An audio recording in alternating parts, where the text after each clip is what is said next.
Bonjour, je suis le docteur Gilbert Boujaoudé, médecin sexologue chez Charles.co. Aujourd'hui, on va parler d'addiction au porno et je vais vous donner 10 conseils pour en sortir.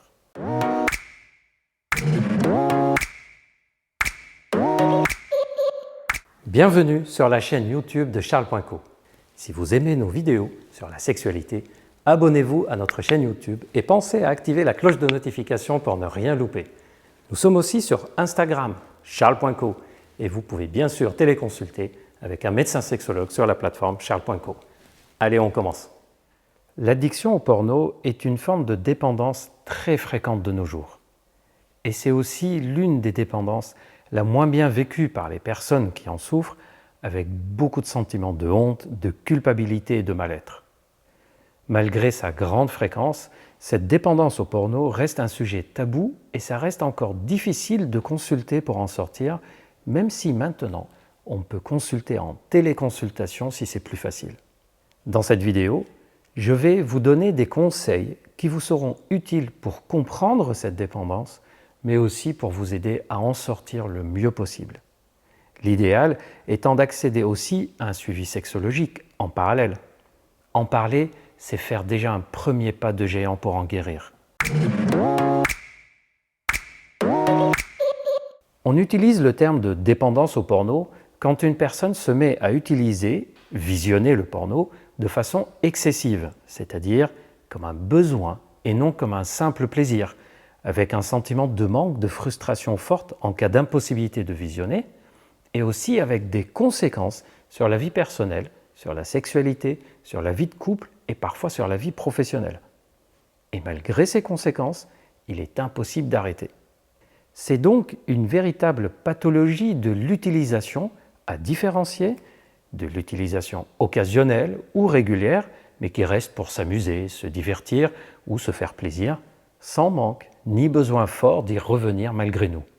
Il peut arriver qu'on dise qu'une personne soit addicte au porno, alors qu'en vérité c'est une addiction à l'orgasme. Cela peut aussi être une addiction à l'excitation ou aux images sexuelles. En effet, c'est très rare que des personnes soient addictes au porno sans se masturber, sans jouir ou sans chercher le côté sexuel. Donc, dans la dépendance au porno, on a les mêmes phénomènes que d'autres dépendances.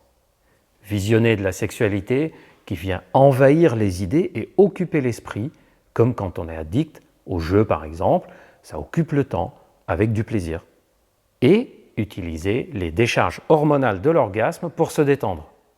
Quand on jouit, on reçoit un shoot puissant de neurotransmetteurs et hormones qui ont une action puissante sur l'anxiété et le stress. C'est donc comme quand on prend un shoot d'alcool ou de drogue pour calmer les angoisses. Et naturellement, notre cerveau, qui sent que ça lui fait du bien, va réclamer qu'on refasse par un système de réflexe naturel et involontaire. On rentre alors dans le cercle vicieux infernal de la dépendance, car notre cerveau nous demande d'y retourner encore et encore. Je sais que c'est étrange d'entendre que l'addiction au porno vous apporte quelque chose, et pourtant c'est vrai. Par exemple, comprendre, est-ce que ça vous apporte de l'apaisement mental quand vous êtes angoissé? Est-ce que ça vous aide à vous endormir? Est-ce que c'est une façon de vous détendre quand vous êtes nerveux? Est-ce que ça comble vos moments de solitude ou de moments de pénibilité? C'est toujours utile de comprendre avant de résoudre un problème. Si la réponse à cette question c'est pour être tout simplement normal, cherchez encore, ce n'est pas une motivation suffisante. Si la réponse est pour faire plaisir aux autres ou aux partenaires, cherchez encore, ce n'est pas une motivation solide non plus. En revanche, si c'est pour ne plus perdre votre temps libre, pour vous sentir vous-même libre, pour pouvoir mieux profiter de votre vie sexuelle, pour construire une relation épanouie et autres raisons personnelles qui visent simplement à ce que vous vous sentez bien, à trouver le bien-être, là c'est une motivation solide et à laquelle vous pourrez vous accrocher en cas de difficulté. Justement, en parlant de rechute, prenez conscience dès le début que le chemin est souvent long et progressif avec des rechutes régulières et c'est normal. Non seulement c'est normal, mais les rechutes sont même très utiles. Oui, très utiles parce qu'elles permettent de comprendre les raisons pour lesquelles on a rechuté et donc d'agir sur ces raisons pour progresser encore et encore. Par exemple, si vous rechutez systématiquement quand vous passez beaucoup de temps seul, vous pourrez éviter à l'avenir les longues périodes de solitude. Si vous rechutez quand vous êtes contrarié par des problèmes professionnels ou des problèmes personnels, vous pourrez apprendre à prendre du recul face à ces problèmes pour ne plus subir les rechutes de l'addiction.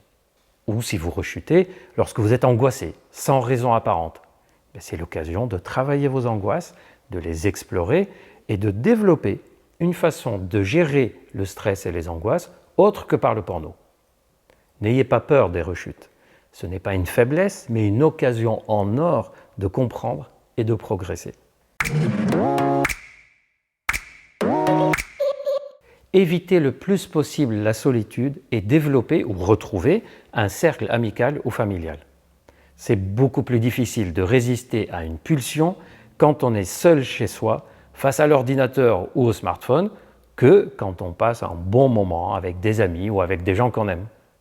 Si vous avez de la peine à aller vers les autres ou à développer ou renforcer votre cercle, n'hésitez pas à consulter pour travailler ce point.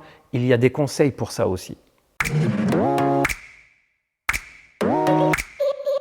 Trouvez des passions et des occupations que vous aimez bien. Activités associatives, compagnie des animaux domestiques ou de la ferme, activités culturelles et tout ce que vous voulez comme activité. Cela permet d'être en dehors de chez vous, d'avoir des contacts humains et aussi d'avoir des passions qui remplissent le mental de bien-être. Et il a été prouvé que tout cela rend plus résistant aux addictions quelles qu'elles soient, dont l'addiction au porno. Nous en parlons souvent et pour cause. Le sport a un effet cérébral proche des médicaments qu'on donne contre les addictions. Vous pouvez faire du sport seul ou encore mieux avec des amis.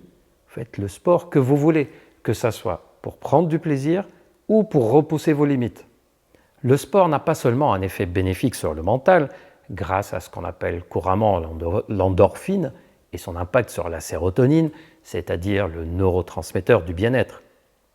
Le sport a aussi un impact sur la confiance en soi. Pourquoi je vous parle de cette question de confiance ? Parce que toutes les personnes qui consultent pour une dépendance au porno ont ce point commun, un manque de confiance et d'estime pour elles-mêmes. Et ce manque de confiance et d'estime les empêche d'avancer et de se dépêtrer avec l'addiction. Tout ce que vous faites pour améliorer votre confiance en vous-même, que ce soit le sport ou toutes les choses qui vous font du bien, toutes vos petites réussites, même les plus petites, les infimes, prenez-en conscience pleinement pour renforcer l'image que vous avez de vous-même. Une meilleure confiance en soi est une arme puissante pour sortir de la dépendance au porno et de toutes les autres addictions. N'hésitez pas à en parler à un professionnel si vous sentez que vous avez besoin d'accompagnement sur ce point. Si c'est possible, trouvez quelqu'un dans votre entourage en qui vous avez confiance pour évoquer votre addiction. C'est plus difficile d'affronter le chemin de la guérison tout seul que lorsque vous avez quelqu'un avec qui vous pouvez partager votre dépendance, exprimer votre mal-être, partager vos doutes et aussi partager vos réussites. Sans que vous lui fassiez porter un poids trop lourd pour autant, vous pouvez vous référer à cette personne qui sera votre complice en secret dans votre démarche. Il existe des applications qui bloquent l'accès au porno sur les smartphones ou les ordinateurs, que ce soit du simple contrôle avec le blocage parental par exemple, ou encore des applications qui limitent le temps d'accès à Internet ou des applis plus développées qui bloquent les sites porno complètement. Vous pouvez aussi changer de téléphone, utiliser un vieux téléphone sans accès à Internet ou limiter votre forfait le temps de votre sevrage. D'ailleurs, là aussi, votre complice de thérapie peut jouer un rôle. Vous pouvez lui demander par exemple de vérifier votre historique ou en lui donnant votre smartphone dans les périodes à risque. Le tout dans un échange bien sûr bienveillant et sans culpabilisation. Les solutions techniques qui existent peuvent être utiles pour passer un cap. Sexologue sur le site de Charles.co par exemple, psychologue, psychiatre votre médecin ou autre professionnel de santé de confiance.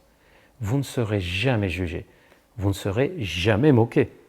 Vous serez écouté, on vous aidera à mieux vous comprendre, on vous guidera de façon plus personnalisée encore pour aller vers une amélioration et la stabilisation et la guérison.